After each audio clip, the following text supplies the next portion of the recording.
Bonsoir à toutes et à tous. J'ai décidé de faire cette intervention donc, par rapport à ce qui s'est passé en France, notamment avec les Gilets jaunes. Et je dois dire que cette intervention, par rapport à l'activité bien entendu que j'ai, que vous connaissez, les conférences que je donne ou les nombreuses interventions vidéo, concernent surtout bien entendu Israël et ce qui se passe ici au Proche-Orient, au Moyen-Orient. Mais j'ai tellement entendu de choses par rapport à ce qui s'est passé en France, notamment sur les Juifs, que je me dois ce soir de révéler des informations qui sont importantes. J'imagine que beaucoup de Français ne connaissent pas. Et en réalité, vu en plus la dernière intervention du président de la République et avec ce qu'il a déclaré, il n'y a pas autre chose que de dire qu'il a pris une fois de plus vraiment les Français pour des imbéciles en leur jetant 100 euros comme ça par terre.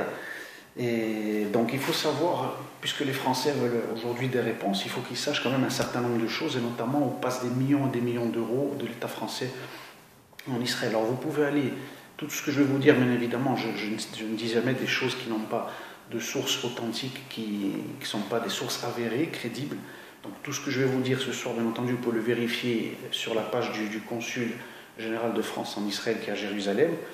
Et donc il y a une liste, bien entendu, ce qu'il faut savoir de fonds qui ont été versés par la France, comme vous allez le voir, à l'autorité palestinienne, entre guillemets. Vous savez que la France a reçu donc le 7 décembre Rami Hamdallah, donc la France, une fois de plus, s'est engagée en faveur d'un État palestinien, comme vous le savez. On connaît sa position depuis très longtemps, mais là c'est vrai qu'avec Macron, c'est monté de niveau, comme on va le voir.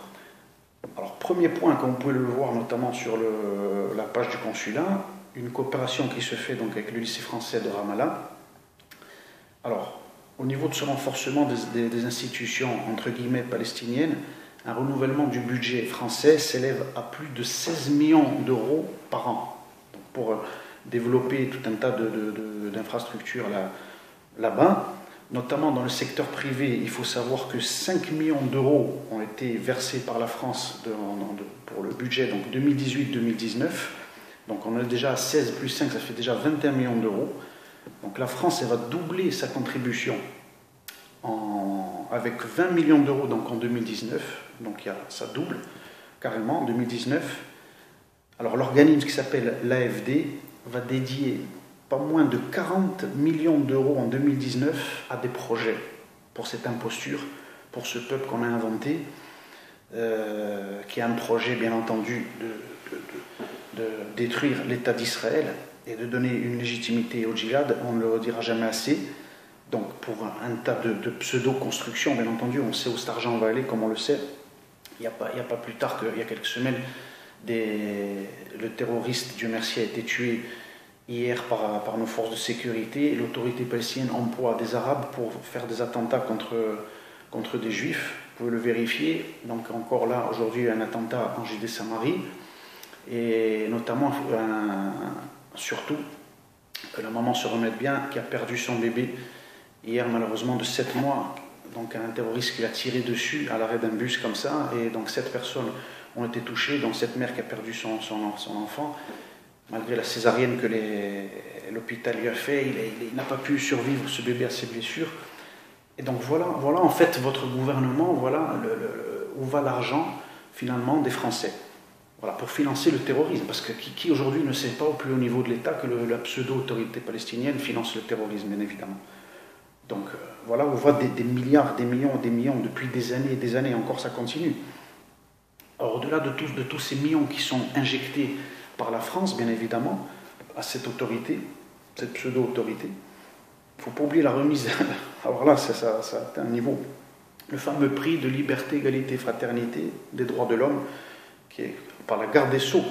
Donc, pas moins que la garde des Sceaux en France, le ministre de la Justice, à 2 organisations terroristes donc, liées au FPLP. Comme on le sait, il ne faut pas oublier que le FPLP, cette organisation terroriste arabe, avait fait un attentat, le fameux attentat de la rue Copernic, où il y avait eu 4 morts et plus d'une quarantaine de blessés. Les Français l'ont peut-être oublié, mais je vais le rappeler. Donc ce dénommé Jawal Jabarin, donc, qui est proche de cette organisation terroriste, donc, et à l'organisation B'Tselem, comme on le sait en Israël, qui est bien sûr une organisation qui traite au quotidien avec des organisations terroristes qui est financée d'ailleurs par toutes ces organisations pour déverser toujours un tissu de mensonges sur l'État d'Israël.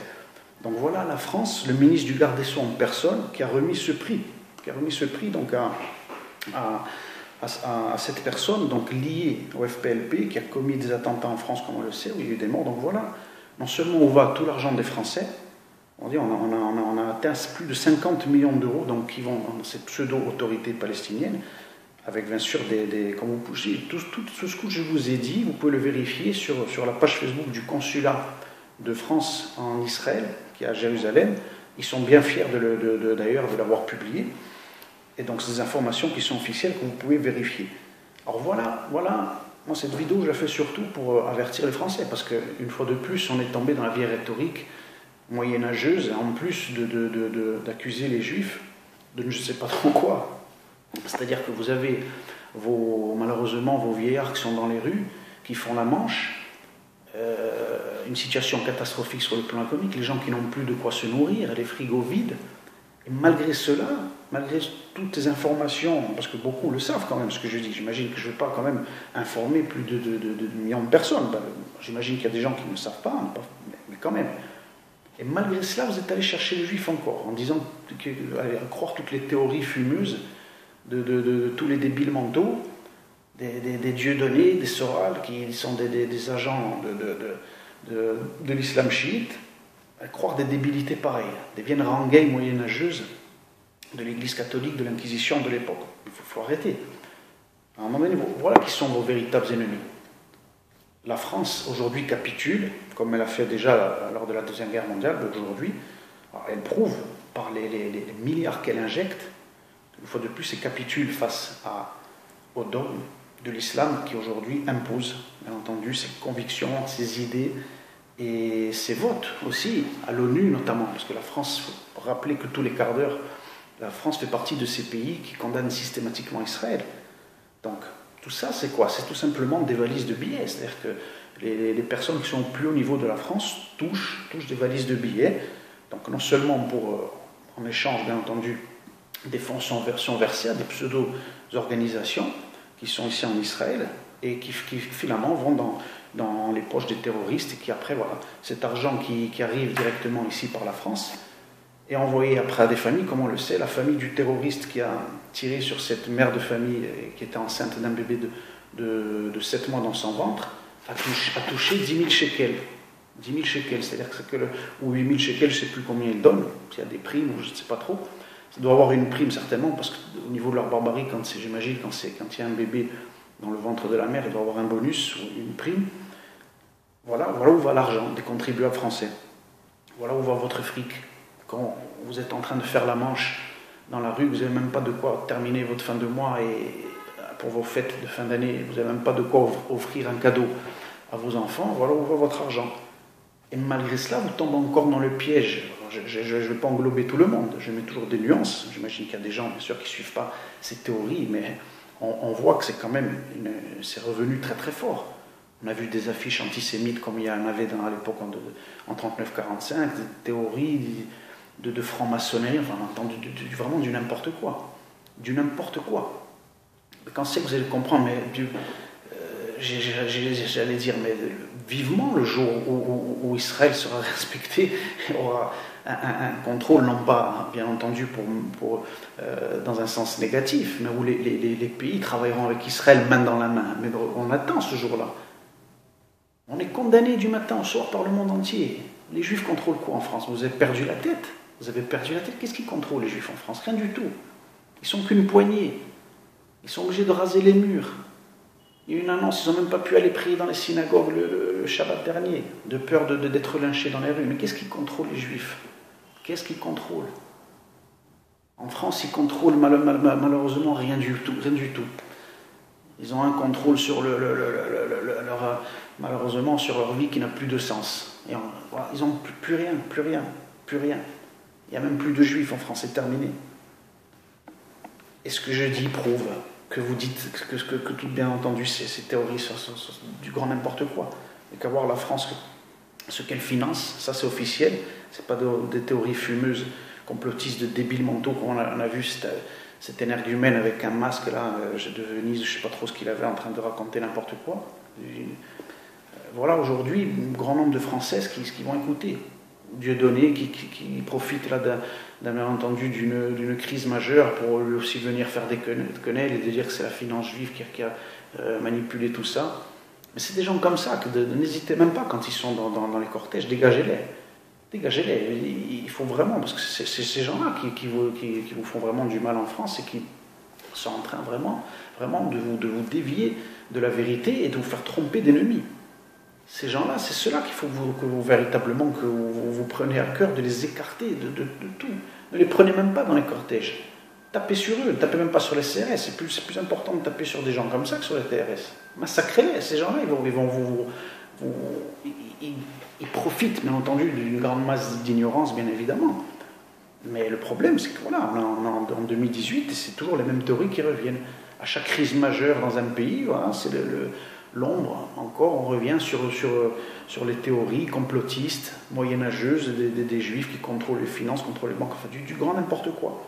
En attendant, là voilà, moi je vous apporte du concret. Vous voulez savoir où l'argent de la France que vous demandez, vous réclamez, en plus à juste titre, parce que les revendications, certaines mesures, j'imagine, même si je n'ai pas étudié en profondeur tout ce conflit, sont légitimes. Ce que demandent les Français aujourd'hui, c'est légitime, ils n'en peuvent plus. Donc voilà où va des millions. Sans compter bien évidemment, ça je ne vais pas vous le rappeler, les milliards qui sont dépensés chaque mois, notamment là encore en plus pour les migrants, pour l'immigration massive. Vous n'avez qu'à voir ce que coûte rien que la caisse d'allocation familiale en France chaque année. C'est des gens qui viennent de ces pays exprès pour vous prendre votre argent. Ce n'est pas les Juifs qui sont en train de vous prendre votre argent, ça vous n'avez pas compris. Les Juifs ne vous prennent rien du tout. Les gens qui vous prennent votre argent, c'est des gens qui sont bien entendu, c'est cette immigration massive, c'est bien sûr cette poignée de gens et tous ces gouvernements successifs qui, comme en France ou ailleurs, bien entendu, qui ne vous protègent pas, qui investissent des milliards, des millions voilà, dans des pseudo-autorités pour un pseudo-peuple qui a été inventé, voilà, qui est la tentacule de tout l'islam dans le monde. Voilà, on voit l'argent des Français, des contribuables. C'est ça aujourd'hui que vous devez condamner et monter au créneau et dénoncer. Non pas toutes les bêtises, faire des affiches contre les Juifs ou parler encore de franc-maçonnerie. Vous avez perdu la tête complètement. Mais ça ne m'étonne pas finalement, parce que finalement, une grande partie de vous avez élu le Macron. Beaucoup ne l'ont pas voté, bien évidemment, mais une grande partie, je suis sûr qu'aujourd'hui, des milliers de personnes qui sont aujourd'hui dans la rue ont voté Macron. Donc, finalement, je ne suis même pas étonné. Parce que vous gobez tellement de bêtises, finalement, qu'après, c'est le retour de manivelle.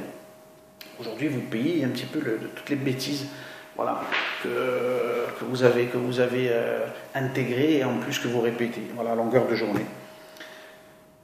Donc voilà, ça c'était la partie importante. Voilà. Alors j'espère que beaucoup de personnes vont prendre conscience qui sont véritablement vos ennemis et qui vous prend votre argent. Okay, et après au niveau du gouvernement français, c'est quand même on atteint aussi un niveau, je crois, de ridicule, d'orgueil. La France qui se permet de donner des leçons à Israël, des résolutions, comme on dit, toucher à l'identité d'Israël comme ça, alors que la France n'avait même pas encore sa capitale, Paris, et Israël était déjà souverain sur sa terre 2000 ans avant que Paris devienne la capitale de la France. Et Paris veut donner des leçons à Israël sur Jérusalem. Vous voulez que Jérusalem soit la capitale d'un peuple inventé?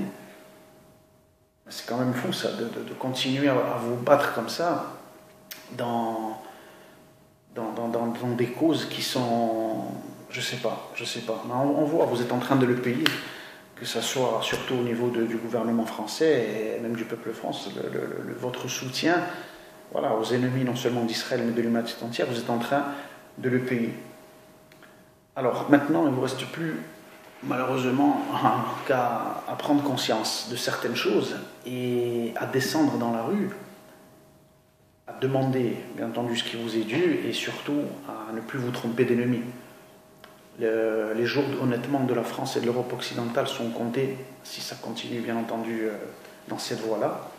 Et Israël, aujourd'hui, c'est déjà la lumière du monde. Vous savez, Israël, aujourd'hui, il y a des pays du monde entier qui travaillent déjà avec Israël. Vous savez, toute l'Afrique, aujourd'hui, vient et fait des contrats. Des contrats, aujourd'hui, tous les jours qui se fait avec Israël, des techniques d'agriculture, d'innovation, de technologie. Les pays qui ont compris qu'un minimum d'intelligence, tout le monde aujourd'hui, c'est à quel point la puissance d'Israël et ce qui a été développé ici est inimaginable. Et se mettre contre Israël, c'est finalement si le fondement sur lequel c'est Dieu qui a créé ce monde, donc il a choisi. Il a choisi un peuple par lequel doivent passer des valeurs et un équilibre. Israël est le rempart aussi au Moyen-Orient de toutes les valeurs que vous voulez conserver, j'imagine, pour beaucoup d'entre vous. Donc ne vous battez pas, cessez de vous battre contre le peuple qui peut vous sortir d'une situation où vous-même, finalement, vous êtes enfoncé, vous n'arrivez plus à sortir. Israël va être finalement le peuple à partir duquel, avec d'autres nations aujourd'hui qui de plus en plus nous rejoignent, en Europe, qui ont compris qu'il fallait être allié d'Israël et non ennemi d'Israël. Et donc le monde va être reconstruit avec ces personnes intelligentes qui ont compris cela. Mais ceux qui ne comprennent pas seront détruits et rentreront dans les musées, dans les livres d'histoire, comme tous ceux qui ont voulu détruire Israël durant l'histoire. Que ce soit depuis l'Égypte antique, que ce soit les Romains, que ce soit les Perses, les Grecs, que ce soit les nazis, que ce soit l'Inquisition. Tous ceux qui ont voulu détruire Israël seront rayés et finiront dans le livre d'histoire. Alors, peuple de France, si vous voulez continuer la saga de l'histoire humaine et vous reconstruire à travers véritablement d'autres valeurs et construire vos pays sainement, ne vous trompez pas d'ennemis. Descendez dans la rue pour montrer du doigt véritablement le vrai ennemi de la France, de l'Europe et du monde, et non pas Israël et le peuple juif. Merci et à très très bientôt.